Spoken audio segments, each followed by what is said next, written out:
세계 증시와 우리 증시를 짚어보는 시간 3분 증시입니다. 연합인포맥스 권용욱 기자 나와 있습니다. 안녕하세요. 안녕하십니까? 네, 한 주 시작 월요일입니다. 지난주 미국 증시 정리해 주시죠. 네, 현지 시각으로 지난주 금요일 뉴욕 증시는 미국 국채 금리가 높은 수준을 유지한다는 부담 속에 하락했습니다.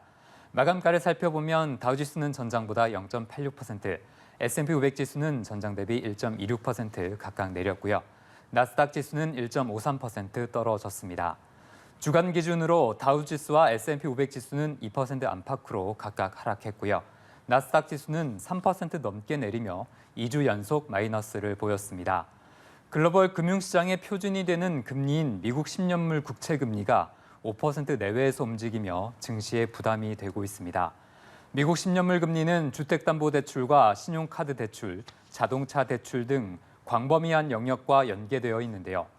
금리가 올라가면 기업의 자금 조달 비용이 늘어나는 것은 물론이고 이렇게 소비자들도 고금리에 대한 부담 때문에 소비 여력이 줄어들게 됩니다.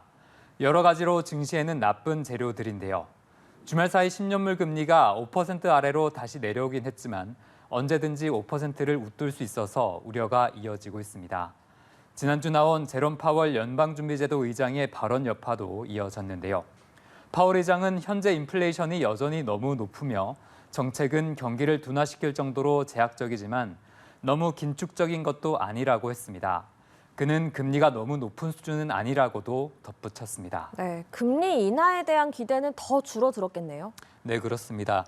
고금리에 대한 우려가 이어지면서 금리 인하가 내년 연말이나 되어야 가능할 것이라는 발언도 나왔는데요.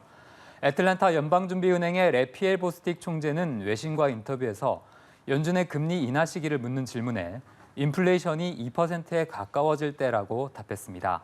구체적인 시기를 다시 묻자 2024년 말이라고 말하고 싶다라고 했는데요. 네. 클리블랜드 연은의 로레타 메스터 총재는 기준금리가 고점에 다다랐거나 그 근처에 있다고 하면서도 자신은 추가 금리 인상을 지지한다고 했습니다. 네, 이렇게 금리가 오르면서 기술주와 미국의 지방은행들이 주식에 어려움을 겪고 있다고요? 네, 그렇습니다. 금리에 민감하게 반응하는 기술주들이 대체로 하락했는데요.